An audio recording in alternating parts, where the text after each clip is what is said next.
நினைத்தாலே முக்தி தரும் ஊராக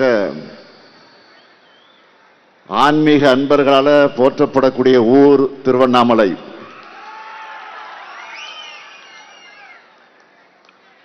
அப்படிப்பட்ட திருவண்ணாமலைக்கு கிரிவலம் போறவங்க ரெகுலரா வராங்களோ இல்லையோ, இந்த ஸ்டாலின் அடிக்கடி திருவண்ணாமலையிலே வலம் வரான் உண்டா இல்லையா?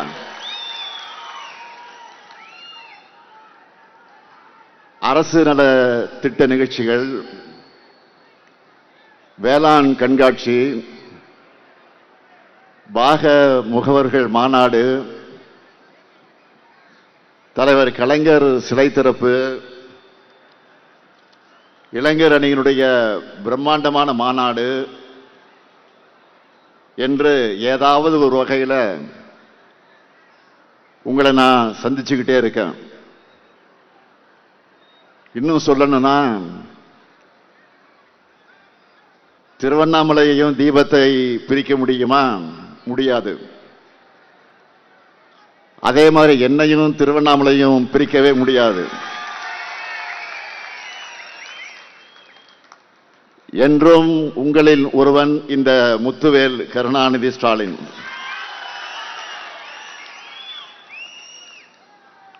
ஆயிரத்தி 1957 ஆண்டு இந்திய எதிர்ப்பு மாநாடு ஆகட்டும், 1967 ஆட்சி மாற்றத்திற்கு வழிவகுத்த, அதேபோல் 1963 திருவண்ணாமலை நாடாளுமன்ற தொகுதியுடைய இடைத்தேர்தல் வெற்றியாகட்டும், 2021 ஆட்சி மாற்றத்திற்கு வழிவகுத்த உங்கள் தொகுதியில் ஸ்டாலின் தொடக்கமாகட்டும். திருவண்ணாமலை என்றாலே திமுக மலை என்கிற அளவுக்கு கழகம் தொடங்கின காலத்திலிருந்து இப்ப வர திருவண்ணாமலை திமுகவோட கோட்டை. திருவண்ணாமலையை தலைவர் கலைஞர் அவர்கள் தான் தனி மாவட்டமாக உருவாக்கினார். இப்போ நம்ம திராவிட மாடல் ஆட்சியில் திருவண்ணாமலையை மாநகராட்சியாக தர முயற்சி இருக்கிறோம். இப்படி உரிமையோடும் உணர்வோடும் உறவோடும் உங்ககிட்ட ஆதரவு கேட்க வந்திருக்கிறேன். திருவண்ணாமலை மட்டுமல்ல, கள்ளக்குறிச்சி மாவட்டமும் இங்கே வந்திருக்கீங்க.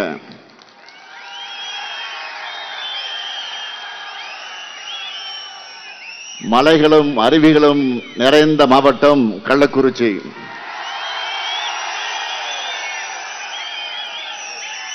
திருவண்ணாமலையும் கள்ளக்குறிச்சியும் திராவிட மாடல் 2.0க்கு ரெடியா? இன்னும் சத்தமா? மகிழ்ச்சி. இப்போ இந்த 2 மாவட்ட வெற்றி வேட்பாளர்களை அறிமுகப்படுத்த போறேன். அறிமுகப்படுத்தலாமா? முதல்ல திருவண்ணாமலை சட்டமன்ற தொகுதி நமது வெல்லும் வேட்பாளர் மாண்புமிகு அமைச்சர் ஏவா வேலு அவர்கள். வேட்பாளர் கொஞ்சம் முன்னாடி வாங்க.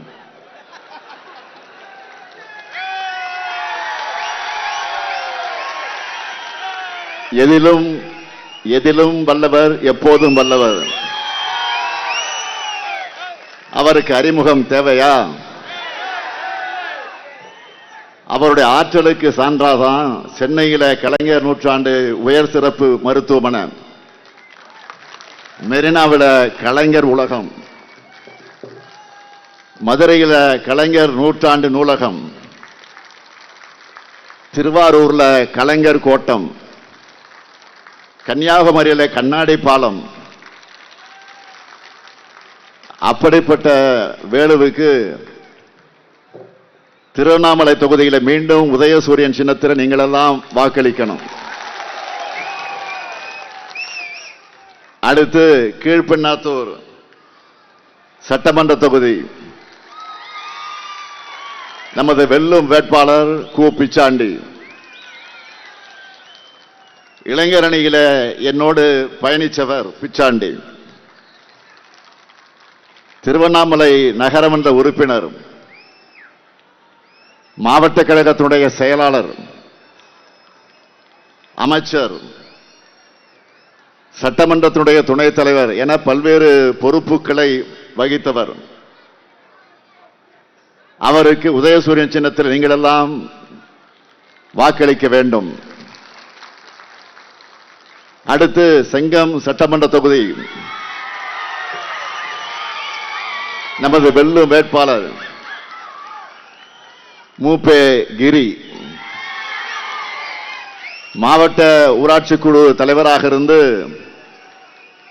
2 முறை செங்கம் தொகுதியில வெற்றி பெறும் அளவுக்கு மக்கள் செல்வாக்கை பெற்றவர். அவருக்கு உதயசூரியன் சின்னத்தில் வாக்குகளை நீங்கள் அளிக்கணும். அடுத்து செய்யாறு சட்டமன்ற தொகுதி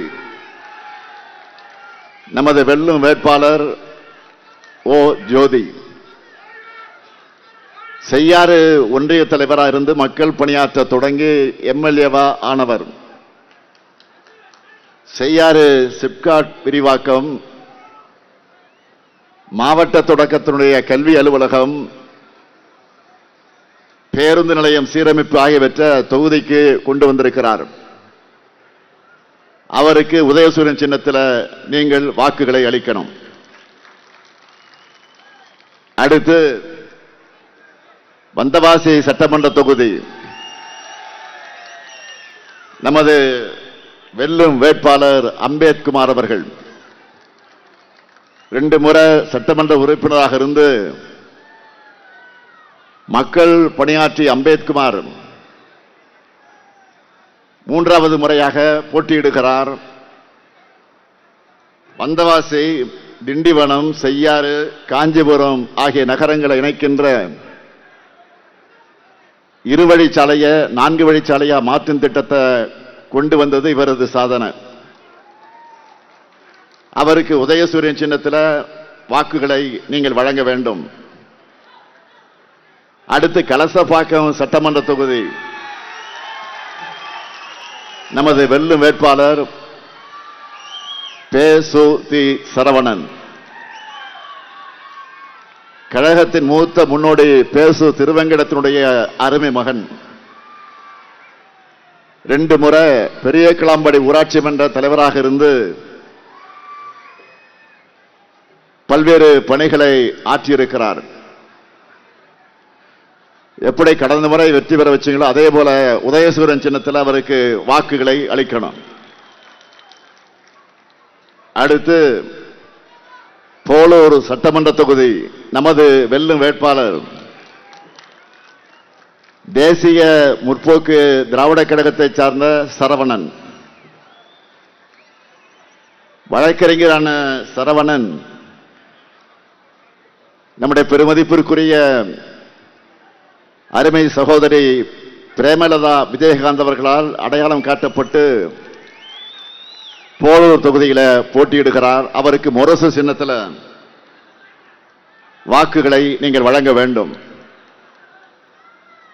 அடுத்து ஆரணி சட்டமன்ற தொகுதி நமது வெல்லும் வேட்பாளர் மகாலட்சுமி கோவர்த்தனன். கண்ணமங்கலம் பேரூராட்சி தலைவரான இவர் பேரூராட்சி முழுவதும் புதிய சிமெண்ட் சாலை, குடிநீர் பைப் லைன், நூலகம் ஆகியவற்றை அமைச்சு மக்கள் பணி ஆற்றியிருக்கிறார். அவருக்கு உதயசூரியன் சின்னத்தில் வாக்குகளை அளிக்கணும். அடுத்து கள்ளக்குறிச்சி மாவட்டம்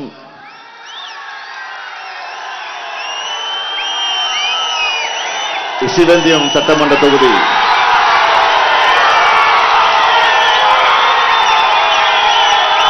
நமது நமது வெல்லும் வேட்பாளர் வசந்தம் கார்த்திகேயன். நாகதுர்கம் ஒன்றிய செயலாளராக இருந்து கள்ளக்குறிச்சி தெற்கு மாவட்ட செயலாளராக உயர்ந்திருக்கிறார் வசந்தம் கார்த்திகேயன். ஏழை எளியவர்களுக்கு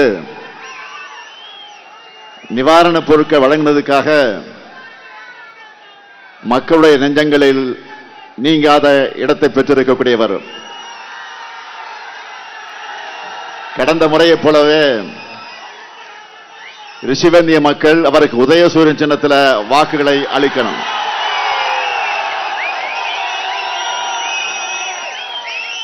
அடுத்து சங்கராபுரம் சட்டமன்ற தொகுதி நமது வெல்லும் வேட்பாளர் உதயசூரியன் 8வது முறையா சட்டமன்ற தேர்தலில் போட்டியிடக்கூடிய வாய்ப்பை பெற்றிருக்கிறார். 5 முறை வெற்றி பெற்றிருக்கிறார். இதிலிருந்த உதயசூரியனுடைய செல்வாக்க நீங்க புரிஞ்சிக்கலாம்.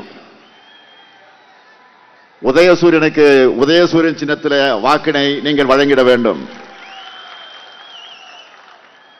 அடுத்து உளுந்தூர்பேட்டை சட்டமன்ற தொகுதி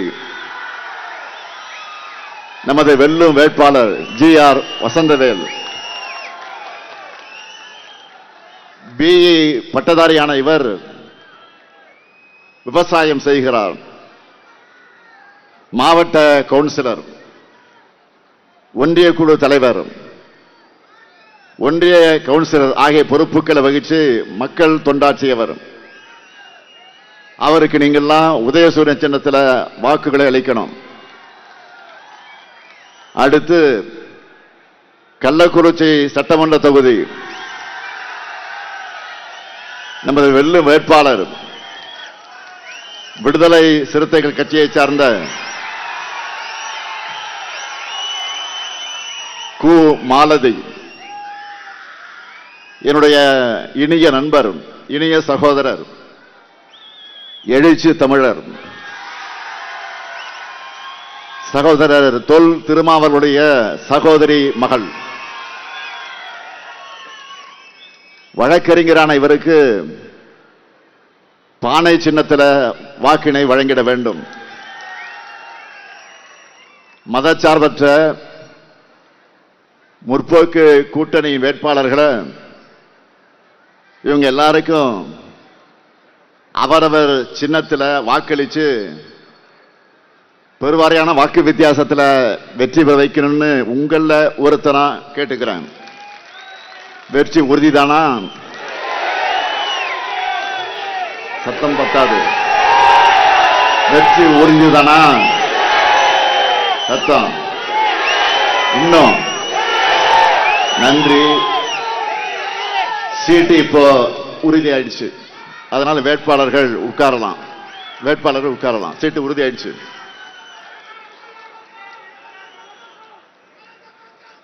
இவங்களுக்கெல்லாம் வாக்களிக்க வேண்டும் என்று நான் ஒன்னும் சும்மா கேட்கல. 5 ஆண்டுகள்ல எத்தனையோ திட்டங்களை நிறைவேற்றி தந்துட்டு தான் உங்ககிட்ட உரிமையோடு வாக்கு கேட்க வந்திருக்கிறேன். 12 தொகுதிகளுக்கும் சொல்ல நேரம் போதாது. அவ்வளவு இருக்கு சாதனைகள். இருந்தாலும் முடிஞ்ச வரைக்கும் சுருக்கமா நான் சொல்ல விரும்புகிறேன். திருவண்ணாமலை திண்டிவனம் சாலையில் புதிய பேருந்து நிலையம், இந்தியா முழுக்க இருந்து எல்லாரும் வியந்து பார்க்கிற மாடல் ஸ்கூல் கட்டடம் மற்றும் ஹாஸ்டல். எடப்பாளையம் ஏரிக்கரையில் என்னோட பேர்ல அண்மையில் திறந்து வைக்கப்பட்டிருக்கக்கூடிய மாபெரும் சுற்றுச்சூழல் பூங்கா, காய்கறி, பூ, பழச்சந்தை வளாகம், பணிபுரியக்கூடிய மகளிருக்கான தோழி விடுதி, தெப்ப திருவிழா நடக்கிற ஐயங்குளம்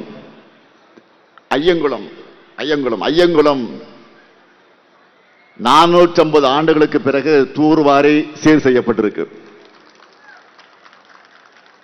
திருவண்ணாமலை கோயில் கோபுரங்கள் மின் விளக்குகளால் ஒளிரூட்டக்கூடிய பணிகள், கிரிவல பாதை மேம்பாட்டு பணிகள், செங்கம் ஊராட்சியில் புதிய சமத்துவபுரம், புதிய அரசு கல்லூரி, ஜபாதுமலை பகுதியில் புதிய சாலை வசதிகள், கீழ்பெண்ணாத்தூர் பேருந்து நிலையம், மாவட்டம் முழுக்க 23 உயர்மட்ட பாலங்கள் அமைக்கப்பட்டிருக்கு. போலூர் நகராட்சியாக தரம் உயர்த்தப்பட்டு நீண்ட நாள் கோரிக்கையான போலூர் ரயில்வே மேம்பாலம் திறக்கப்பட்டிருக்கு. செய்யாறு மக்களை மகிழ்ச்சியில் ஆழ்த்தக்கூடிய வகையில் செய்யாற்றின் குறுக்கே புதிய பாலம், புருசையில புதிய ITI, செய்யாறு அரசு மாவட்ட தலைமை மருத்துவமனையில் கூடுதல் கட்டடங்கள் திறக்கப்பட்டிருக்கு. செங்கம் அரசு மருத்துவமனையில் விபத்து மற்றும் தீவிர சிகிச்சையினுடைய மையம் கட்டடம், தண்டராம்பட்டு மற்றும் வெம்பாக்கம் அரசு மருத்துவமனைகளில் மகப்பேறு மற்றும் சிசு அவசர சிகிச்சை மையங்கள்,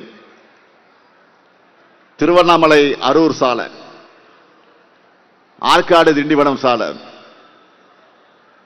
காஞ்சிபுரம் செய்யாறு சாலை ஆகிய இடங்கள்ல 2 வழித்தடத்திலிருந்து அகலப்படுத்தப்பட்டு 4 வழித்தட சாலைகள் அமைக்கப்பட்டிருக்கு. திருவண்ணாமலை மற்றும் ஆரணி மற்றும் செய்யாறு அறிவுசார் மையங்கள், திருவண்ணாமலையில் மினி டைடல் பூங்கா, வெம்பாக்கத்தில் புதிய நெல் சேமிப்பு கிடங்கு, கலசப்பாக்கத்தில் மினி ஸ்டேடியம், திருவண்ணாமலையில் சிந்தட்டிக் ஹாக்கி மைதானம், ஆரணி பேருந்து நிலையம் மேம்பாடு என நிறைய வேலைகள் நடந்து கொண்டிருக்கிறது. இதுக்கு முன்னாடி திருவண்ணாமலைக்கு இந்த அளவுக்கு திட்டங்கள் வந்திருக்கா? அவ்வளவு வளர்ச்சி பணிகளை செஞ்சுக்கிட்டு இருக்கிறோம். அதே போல கள்ளக்குறிச்சி மாவட்டத்தையும் சொல்லாம விட்டா நீங்க கோச்சிப்பீங்க. கள்ளக்குறிச்சியில புதிய பேருந்து நிலையம், வீரசோழபுரத்தில் புதிய மாவட்ட ஆட்சியர் அலுவலக கட்டடம், சங்கராபுரம் ITIயில் தொழில்நுட்ப மையம், ரிஷிவந்திய கல்லூரி கட்டடங்கள், ஆதி திருவரங்கம் ராஜபெருமாள் அர்த்தநாரீஸ்வரர் உள்ளிட்ட கோயில்களில் குடமுழுக்கு, மணலூர்பேட்டையில் புதிய அரசு மருத்துவமனை,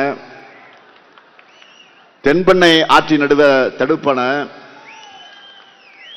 உளுந்தூர்பேட்டையில் அரசு கலை மற்றும் அறிவியல் கல்லூரி, அறிவுசார் மையம், உளுந்தூர்பேட்டை மருத்துவமனை மேம்பாடு போன்ற பணிகள் செய்யப்பட்டிருக்கு. கல்வராயன் மலை பழங்குடியின மக்களோட கோரிக்கை ஏற்று சுமார் 10,000 பேருக்கு வன உரிமை பட்டா வழங்கப்பட்டிருக்கு. உளுந்தூர்பேட்டை நகராட்சியாக தரம் உயர்த்தப்பட்டிருக்கு. உளுந்தூர்பேட்டை பலசன் காலனி தொழிற்சாலையால 20,000 பேருக்கு வேலை கிடைக்க வாய்ப்பு உருவாகியிருக்கு.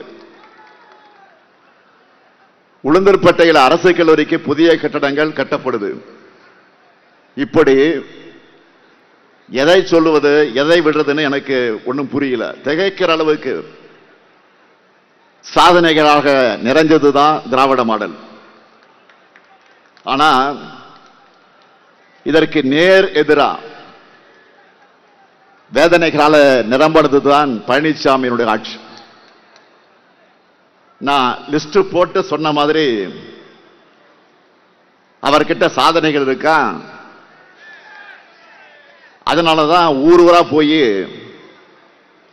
மக்களை எப்படி ஏமாத்தலான்னு திட்டமிட்டு புலம்பிட்டு இருக்கிறாரு. பழனிசாமியை பொறுத்த வரைக்கும் அவரும் ஒண்ணு செய்யல, நாம செய்கிற நல்லதையும் சகிச்சிக்க முடியல. அதனாலதான் உரிமை தொகை கிடைக்க காரணமாக இருந்த மருத்துவ காப்பீட்டு திட்ட அட்டை கிடைக்க காரணமாக இருந்த பல ஆண்டுகளாக கிடைக்காத பட்டா கிடைக்க காரணமாக இருந்த உங்களுடன் ஸ்டாலின் முகாம்களை நடத்தக்கூடாதுன்னு கோர்ட்ல போய் தடை கேட்டு போனார் கோர்ட்ல. ஆனா என்னாச்சு? கோர்ட்ல 10 லட்சம் ரூபாய் அபராதம் போட்டு அனுப்பிட்டாங்க. இதுக்கு மேல பேசினா 20 லட்சம் ரூபாய் ஃபைன் போடுவேன்னு நீதிபதி எச்சரித்து அனுப்பினாங்க. உங்ககிட்ட பெரும் வரவேற்பை பெற்றிருக்கக்கூடிய இந்த ஸ்டாலின் முகாம்களை இப்ப சொல்றேன், ஆட்சிக்கு நாம தான் வரப்போறோம், அதுல எந்த சந்தேகமும் கிடையாது. வந்ததற்கு பிறகு மீண்டும் இனிமே இந்த முகாம், ஸ்டாலின் முகாம் என்பது இனிமே ஆண்டுதோறும் நடத்தப்படும். முடிஞ்சா அதை மக்கள் துரோக பழனிசாமி தடுத்து பார்க்கட்டும். அதே போல 100 நாள் வேலை திட்டத்திலையும் கிராம மக்களுக்கு துரோகம் பண்ணவர் தான் பழனிசாமி. 100 நாள் வேலை திட்டம் எவ்வளவு முக்கியம்னு உங்களுக்கே நல்லாவே தெரியும். அதை ஒன்றிய பாஜக அரசு சிதைச்சு அதோட நோக்கத்தையே மாத்திட்டாங்க, பேரையே மாத்திட்டாங்க. அந்த பேரை சொல்லணும்னு நினைச்சா கூட வாயில நுழையாது. 100 நாள் வேலைக்கான சம்பளம் போடல, புதுசா வேலை தர்றதையும் நிப்பாட்டிட்டு அதோடு நிறுத்திட்டாங்க. வடக்கிலேயே, வட மாநிலங்களிலேயே மக்கள் கொந்தளிச்சு போராட்டம் பண்ணிட்டு இருக்கிறாங்க. திமுக கூட்டணி கட்சிகளும் தமிழ்நாடு முழுக்க போராட்டம் நடத்தி இருக்கிறோம். ஆனா விஞ்ஞானி சயின்டிஸ்ட் பழனிசாமி இது பத்தி என்ன பேசினா தெரியுமா? இனி 200 நாள் வேலை கிடைக்க போகுதுன்னு பெரிய உருட்டா உருட்டினாரு. 100 நாள் வேலைய ஒழுங்கா தராம இருக்கக்கூடிய பாஜக அரசு இப்போ 200 நாள் வேலை கொடுத்து அப்படியே அறுத்து தள்ளிடுவாங்களாம். பாஜகவோட ஏமாற்று திட்டத்திற்கு அடிமையாக இருக்கக்கூடிய பழனிசாமி முட்டு கொடுத்ததை பார்த்து டெல்லி பார்லிமெண்ட் ஆடி போச்சு. இப்படித்தான் பாஜக அரசே வாபஸ் வாங்கிக்கிட்ட 3 வேளாண் சட்டத்துக்கும் முரட்டு முட்டு கொடுத்தார் டெல்லியினுடைய முரட்டு அடிமையான பழனிசாமி. அண்மையிலே கூட அவசர கதியில நடத்தப்பட்ட வாக்காளர் பட்டியல் சிறப்பு தீவிர திருத்தம், எஸ்ஐஆர் நடத்தணும்ல, அந்த திருத்தம், அதை எதிர்த்து திமுக சார்பாக எவ்வளவோ முயற்சிகள் எடுத்தோம். 2 மாசத்துல தேர்தல் வச்சுக்கிட்டு மக்களுடைய வாக்குரிமையை பறிக்க கூடாதுன்னு போராடணும். அரசு ஊழியர்களுக்கு பெரிய அளவில் கூடுதல் பணிச்சுமையும் மன அழுத்தமும் உண்டாகும் என்று கண்டிச்சோம். முடிஞ்ச வர மக்களுடைய வாக்குரிமையை களத்தில் இறங்கி காப்பாத்தி இருக்கிறோம். இதுல கூட பழனிசாமி என்ன சொன்னார் தெரியுமா? தேர்தலையே 1 மாசத்துல அறிவிச்சு நடத்துறாங்க, எஸ்ஐஆர் பணிகளை முடிக்க முடியாதா அப்படின்னு முட்டாள்தனமா கேட்டார். பழனிசாமி அவர்களை மனசாட்சியை தொட்டு சொல்லுங்க, ஏதாவது ஒரு விஷயத்திலாவது நீங்க டெல்லி ஓனர் பக்கம் நிக்காம தமிழ்நாட்டு மக்கள் பக்கம் நின்று இருக்கீங்களா? பாஜக அரசு தமிழ்நாட்டுக்கும் தமிழ் மொழிக்கும் எதிராக செய்கிற ஒரு செயலையாவது ரோஷம் கண்டிச்சிருக்கீங்களா? உலகம் எல்லாத்துக்கும் பொதுவானவர் திருவள்ளுவர், அவர் மேல காவி சாயம் பூசினாங்க. அதை எதிர்த்து பழனிசாமி ஒரு வார்த்தை பேசியிருப்பாரா? அதனாலதான் கடைசியில மக்கள் திலக எம்ஜிஆர் அவர்கள் சிலை மேலேயே காவி பெயிண்ட ஊத்துற அளவுக்கு சங்கி கலவர கும்பல் இறங்கிட்டாங்க. இந்திக்கும் சமஸ்கிருத வளர்ச்சிக்கும் பாஜக அரசு பூசணிக்காய் அளவுக்கு நிதி ஒதுக்குறாங்க. ஆனா தமிழுக்கு ஒரு பட்டாணி அளவு கூட ஒதுக்கிறது இல்லை. இந்த துரோகத்தை எதிர்த்து பழனிசாமி பேசவே மாட்டார். அவருக்கு சுயமரியாதையும் கிடையாது, தமிழ் உணர்வும் கிடையாது.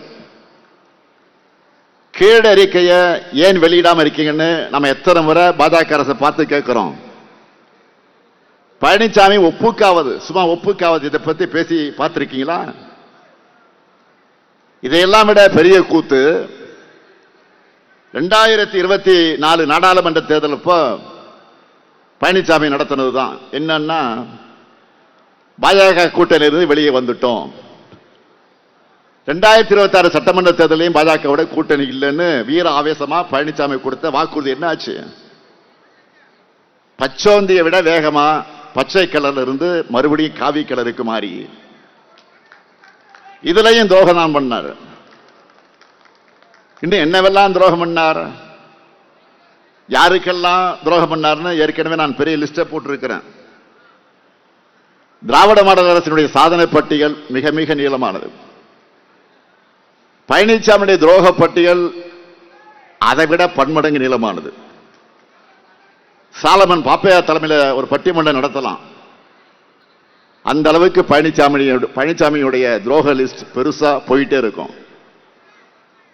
அதிமுகவும் பாஜகவும் தனித்தனியா வந்தாலும் சரி அல்லது கூட்டணியாக வந்தாலும் சரி, ரெண்டும் வேற வேற இல்லைன்னு தமிழ்நாட்டு மக்கள் கரெக்டா புரிஞ்சு வச்சிருக்கீங்க.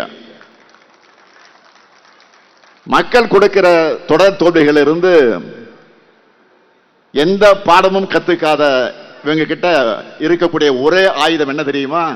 அவதூறுகள், பொய் பிரச்சாரங்கள், மதக்கலவர சதி திட்டங்கள். திமுக அரசு இந்து விரோத அரசுன்னு பாஜக சொல்ற பொய்ய பக்தர்கள் யாரும் நம்ப தயாராக இல்லை.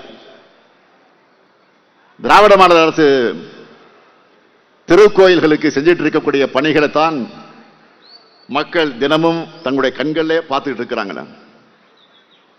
ஆன்மீக தலமான திருவண்ணாமலையில் நின்று பெருமையோடு சொல்றேன், கடந்த 5 ஆண்டுகள்ல 4000 திருக்கோயில்களுக்கு மேல திருக்குட முழக்கு பண்ணியிருக்கிறோம். பல்வேறு ஆண்டுகளா கும்பாபிஷேகம் நடக்காம இருந்த பல கோயில்கள்ல நாம தான் பண்ணியிருக்கிறோம். இதை விட பாஜகவுக்கு எரிச்சல் தர விஷயம் என்ன தெரியுமா?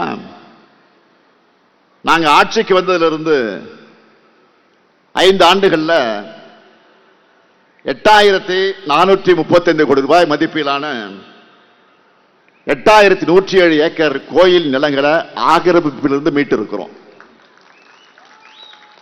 நான் பொய் சொல்லல, ஆதாரத்தோட சொல்றேன். அந்த தகவல் எல்லாம் இணையத்திலேயே பக்காவா பதிவு செஞ்சிருக்கிறோம், போய் பாருங்க. மக்கள் இதையெல்லாம் நல்லா உணர்ந்திருக்கிறாங்க. அதனால்தான் திருவண்ணாமலை, மதுரை, காஞ்சிபுரம், திருச்சின்னு இருக்கக்கூடிய அங்க கோயில் நகரங்கள் எல்லாம் இன்னைக்கு திமுகவுடைய கோட்டையா இருக்கு. இனிமேல் அப்படித்தான் இருக்கும். அதுக்கு ஹெல்ப் பண்ணத்தான், உதவி செய்வதற்காகத்தான் பியூஷ் கோயல், ஒன்றிய அமைச்சர் பியூஷ் கோயல், மகாராஷ்டிரா முதலமைச்சர் பட்னவிஸ்னு பலரும் வந்துகிட்டு இருக்காங்க. ஏன்னா ஒரே ஒரு குறை, ஆளுநராக இருந்த ரவி மட்டும் போயிட்டாரு. நமக்கு போனது பெரிய லாஸ். ஏன்னா அவர் தான் பிரச்சாரமே நடத்திட்டு இருந்தாருங்க. சரி பரவாயில்ல, அவர் தான் போயிட்டார, பிரதமர் மோடி வருவார். அதனால களத்தில் நமக்கான ஆதரவு வலுவா இருக்கும் அப்படின்னு நினைச்சோம். ஆனா நமக்காக களத்துல சூப்பர் ஸ்டார் இருக்காரு. இப்போ சூப்பர் ஸ்டார்னா யாரு? தேர்தல் அறிக்கை. சூப்பர் ஸ்டார் யாருன்னு கேட்டா சின்ன குழந்தைகளும் சொல்லும், தேர்தல் அறிக்கை சொல்லும். பெரும் வரவேற்பை பெற்றிருக்கக்கூடிய சில வாக்குறுதிகள் மட்டும் இப்போ ஹைலைட்டா நான் சொல்ல விரும்புறேன். முதல்ல நான் என்ன சொல்ல போறேன்னு உங்களுக்கே தெரியும். என்ன சொல்ல போறேன்? 8000 கூப்பன். இந்த கூப்பனை என்ன பண்ணலாம்? உங்களுக்கு தேவையான எந்த பொருளையும் வாங்கிக்கலாம். உங்க ஊர்ல உங்களுக்கு விருப்பமான கடையில உங்களுக்கு பிடிச்ச கம்பெனி பொருளை வாங்கிக் கொள்வதற்கான coupon. Washing machine, fridge, TV, grinder, microwave அவன், இண்டக்ஷன் ஸ்டவ், உங்களுக்கு என்ன வேணுமோ வாங்கிக்கலாம். புதுசா வாங்கிக்கலாம், பழைய பொருளை கொடுத்துட்டு எக்ஸ்சேஞ்ச் பண்ணிக்கலாம். எல்லாமே உங்க சாய்ஸ் தான். உங்க வீட்டுக்காரங்க யாரும் தலையிட மாட்டாங்க, தலையிட கூடாது. இப்ப சொல்லி வச்சிருங்க, உங்க சாய்ஸ். வேற ஒண்ணு வேணாம். நான் அடிக்கடி சொல்றது உண்டு. உங்க வீட்டுக்கு நீங்க கட்டிக்கிற புடவை வாங்குற கடைக்கு போறீங்க, ஒரு புடவை தான் வாங்க போவீங்க. ஆனா அந்த கடையில ஷோகேஸ் இருக்க எல்லா புடவையும் எடுத்து கீழே போட சொல்லி ஒன்னு ஒன்னா எடுத்து போட்டுக்கிட்டே இருப்பான். அழுத்து போடுவான் கடைக்காரனு. புரியாது. ஒரு புடவை வாங்க 250 புடவை பார்ப்பீங்க. சில கேள்வியிலும் கேட்பீங்க, என் பாய் சிலுக்கா, நைலக்ஸா, காட்டனா, தண்ணியில போட்டா சுருங்குமா, சாயம் போகுமா? அவன் மெர்க்யூரி லைட்லாம் போட்டு வச்சிருப்பான், இந்த மாதிரி பிளட் லைட்லாம் போட்டு கடையில் வச்சிருப்பான் ஷோவா. அந்த வெளிச்சத்தில் பார்த்தா உங்களுக்கு திருப்தி வராது. நீங்க அதை எடுத்துட்டு போய் சூரிய வெளிச்சத்தில் வெளியில கொண்டு போய் காமிச்சு, அப்பவும் சூரியன் தான். இதெல்லாம் உனக்கு எப்படி அனுபவம் கேட்டுறாதீங்க, யதார்த்த நிலைய சொல்றேன். இப்பவே என்ன வாங்கலான்னு நம்முடைய பெண்கள் எல்லாம் முடிவு பண்ணிட்டாங்க. இதான் டிஸ்கஷன் இப்போ இங்க பார்த்தா நடக்குது, என்ன வாங்கலான்னு. அடுத்து இந்தியாவுக்கே மாடலாக இருக்கக்கூடிய மகளிர் உரிமை தொகை. இனி மாதம் 1000 ரூபாய் இல்ல, மாதம் 2000 ரூபாய். பெண்கள் எல்லாருக்கும் மகிழ்ச்சியா? கண்டிப்பா சொன்னபடியே 2000 தருவோம் என்பதற்கான ட்ரெய்லர் தான் கோடைக்கால சிறப்பு நிதி சேர்த்து அண்மையில் கொடுத்த 5000 ரூபாய். இப்போ தமிழ்நாடு முழுக்க பெண்கள் என்ன பேசிக்கிறாங்க தெரியுமா? நம்ம முதலமைச்சர் ஜனவரி மாசம் பொங்கலுக்கு 3000 ரூபாய் சொல்லிட்டு கொடுத்தாரு 3000. அடுத்த மாசமே 5000 ரூபாய் சொல்லாம கொடுத்துட்டாரு. இப்ப 8000 ரூபாய் கூப்பன் அறிவிச்சிருக்கிறாரு. உரிமை தொகை 2000 ரூபாய் உயர்த்த போறாரு. பேருந்துகளையும் நாம டிக்கெட் எடுக்க வேணாம். இவ்வளவு பண்ணிருக்கக்கூடிய ஸ்டாலினுக்கு ஓட்டு போடாம வேற யாருக்கு ஓட்டு போடுறதுன்னு பேசிக்கிறாங்க. நேற்று கூட சீர்காழிக்கு போயிருந்தேன். காலையில வாக்கிங் மாதிரி கடத்தலில் இருக்கக்கூடிய மக்களை எல்லாம் போய் சந்திச்சேன். அப்போ சீர்காழியில் ஒரு சகோதரி என்ன பார்த்ததும் உணர்ச்சி வசப்பட்டு கண் கலங்கிட்டாங்க. மகளிருக்காக இந்த முத்துவேல் கருணாநிதி ஸ்டாலின் இன்னும் நிறைய செய்வேன். அதே போல புதுமை பெண் தமிழ் புது திட்டத்தில் கல்லூரிக்கு போகக்கூடிய மாணவர்களுக்கு இப்ப மாதந்தோறும் 1000 ரூபாய் வழங்கிட்டு வரோம் இல்லையா? இனி அதை 1500 ரூபாயாக உயர்த்தி வழங்க போறோம். காலை உணவு திட்டத்தை 8ஆம் வகுப்பு வரை விரிவுபடுத்த போறோம். இலவச மின்சாரம் பெறக்கூடிய 20 லட்சத்திற்கும் மேற்பட்ட விவசாயிகளுக்கு எந்தவித மீட்டரும் பொருத்தாத நவீன மின்சார பம்பு செட்டுகள் வழங்கப்படும். நெல் கொள்முதல் விலை குவிண்டால் ஒன்றுக்கு 3500 ரூபாயாக உயர்த்தி வழங்கப்படும். கரும்பு கொள்முதல் விலை டன் ஒன்றுக்கு 4500 ரூபாயாக உயர்த்தி வழங்கப்படும். பால் கொள்முதல் விலை லிட்டர் ஒன்றுக்கு 5 ரூபாய் உயர்த்தி வழங்கப்படும். முதியோர் உதவித்தொகை இனி மாசம் 2000 ரூபாய் உயர்த்தி வழங்கப்படும். மாற்றுத்திறனாளிகளுக்கான உதவித்தொகை 2500 ரூபாயாக உயர்த்தி வழங்கப்படும். உங்களோட திருவண்ணாமலைக்காக குறிப்பா சொல்லணும்னா வேளாண் தொழில் பூங்கா அமைக்கப்படும். புற்றுநோய்க்கான நவீன சிகிச்சை வசதிகள் ஏற்படுத்தப்படும். பட்டு நெசவு தொழிலுக்கு பொது உட்கட்டமைப்பு வசதி ஏற்படுத்தப்படும். அதேபோல கள்ளக்குறிச்சி மாவட்டத்தில் அரிசி ஆலை மற்றும் மரவேலைப்பாட்டு குழுமம் அமைக்கப்படும். வட மாவட்டங்களுக்கான சிறப்பு வளர்ச்சி திட்டம் செயல்படுத்தப்படும். இப்ப சொல்லுங்க, இவ்வளவு சாதனைகளை செஞ்சுட்டு இத்தனை வாக்குறுதிகளை கொடுக்கிற திராவிட மாடல் ஆட்சி திரும்பவும் வரணுமா இல்லையா? இந்த எழுச்சியை பார்த்து நம்ம எதிரிகளால பொறுத்துக்க முடியல. இன்னைக்கு மதியம் செய்தி வந்துச்சு பாத்தீங்களா? தமிழ்நாடு அரசினுடைய தலைமைச் செயலாளர், லஞ்ச ஒழிப்புத்துறையுடைய போலீஸ் அதிகாரிகள் உள்ளிட்ட பலரை மாற்றி இருக்கிறாங்க. நியாயமான சுதந்திரமான தேர்தல் நடத்த வேண்டிய தேர்தல் ஆணையம் பாஜகவோட கிளைக்கழகமா இப்ப மாறி இருக்கு. நாம கேட்பது என்ன? இதே தேர்தல் ஆணையம் சில நாட்களுக்கு முன்பு வந்து என்ன சொன்னாங்க? அந்த ஆணையத்தில் பொறுப்பில் இருக்கக்கூடியவங்க தமிழ்நாட்டுக்கு வந்து சென்னைக்கு வந்து என்ன சொல்லிட்டு போனாங்க? தமிழ்நாட்டில் சட்டம் ஒழுங்கு சிறப்பாக இருக்கு, நிர்வாகத்தில் எல்லா ஒத்துழைப்பும் கிடைக்குதுன்னு பேட்டி கொடுத்திருக்கிறாங்க. இப்போ கடந்த ஒரு வாரமா பல அதிகாரிகளை மாத்தினாங்க. என்ன அர்த்தம்? பாஜகவுடைய தலையீடு. பாஜக ஆளுகிற மாநிலங்களில் நடக்கிற தேர்தலில் இப்படித்தான் அதிகாரிகளை கூண்டோடு மாத்துறாங்களா? பீகார்ல தேர்தல் நடந்துச்சு, அங்க இப்படித்தான் தலைமைச் செயலாளர் டிஜிபி எல்லாம் மாத்தினாங்களா? இங்க மட்டும் முக்கிய அதிகாரிகள், அதுவும் சேலம் கலெக்டர் போன்றவர்களை மாற்றப்படுறாங்கன்னா இது யாருக்கு உதவுவதற்காக நடக்குதுன்னு மக்களுக்கு சந்தேகம் வராதா?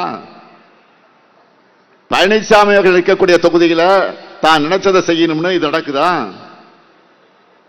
இதனாலலாம் திமுகவோட வெற்றி தடுத்து நிறுத்த முடியும்னு நினைக்கிறாங்க. அது முடியுமா? முடியவே முடியாது.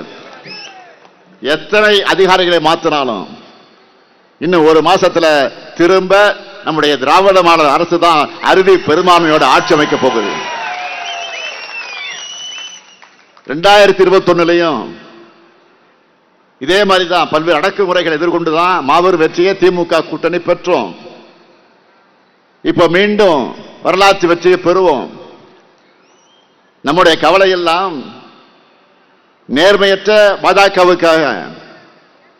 நேர்மையா நடுநிலையா அரசியல் குறுக்கீடு இல்லாம தன்னிச்சையா இயங்க வேண்டிய தேர்தல் ஆணையம் என்கின்ற இந்த உயர் அமைப்போட மதிப்பு கேள்விக்குறியாக இன்றைக்கு ஆகியிருக்கு. உலகின் மிகப்பெரிய ஜனநாயகம் என்று சொல்லிக்கிற இந்தியாவோட சுதந்திரமான தேர்தலுக்கு இது பேராபத்து. என்டிஏ கூட்டணிக்காக நடக்கக்கூடிய இந்த அதிகார துஷ்பிரயோகத்துக்கு தக்க பதிலடியை தேர்தல் முடிவுகளில் மக்கள் கொடுக்கணும். என்டிஏவோட டப்பா நெஞ்சின் வந்தா இப்ப நாம் செய்கிற எல்லா திட்டத்தையும் நிறுத்திடுவாங்க. அதுக்கு நாம இடம் கொடுக்க கூடாது. மீண்டும் சொல்றேன், தமிழ்நாடு அணியா டெல்லி அணியா என்ற இந்த ஜனநாயக போர்ல அரசியல் வெறுப்பு எல்லாவற்றையும் கடந்து நம்முடைய தாய் தமிழ்நாட்டை காக்க திருவண்ணாமலை கள்ளக்குறிச்சி மக்கள் எல்லாரும் நம்ம மதச்சார்பற்ற முற்போக்கு கூட்டணியைத்தான் ஆதரிக்கணும். நல்லா புரிஞ்சுக்குங்க. நான் ஆதரவு கேட்கிறது திராவிட முன்னேற்ற கழகத்தினுடைய வெற்றிக்காக மட்டும் இல்ல, நம்முடைய கூட்டணியுடைய வெற்றிக்காக மட்டும் இல்ல, மக்களான உங்களுடைய வெற்றிக்காக. அதையும் கடந்து சொல்கிற ஒட்டுமொத்த தமிழ்நாட்டினுடைய வெற்றிக்காக. சொன்னதை செய்யும் கலைஞரின் மகனா கேட்கிறேன்.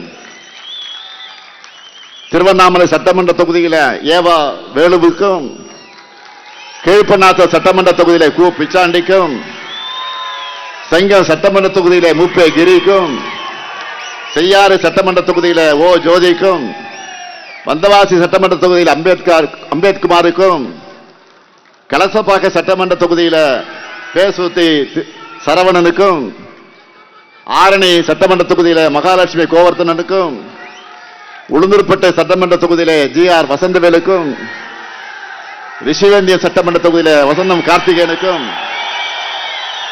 சங்கராபுரம் சட்டமன்ற தொகுதியில உதயசூரியனுக்கும்,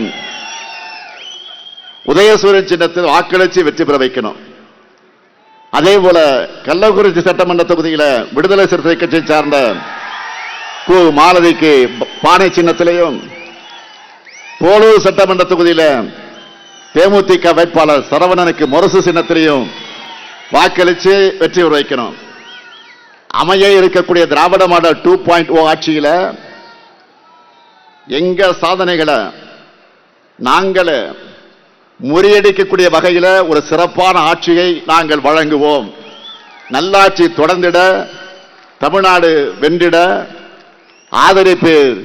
மதச்சார்பற்ற முற்போக்கு கூட்டணி வேட்பாளர்களை வெல்வோம், ஒன்றாக வெல்வோம், வெல்வோம், வெல்வோம், ஒன்றாக வெல்வோம், ஒன்றாக. நன்றி, வணக்கம்.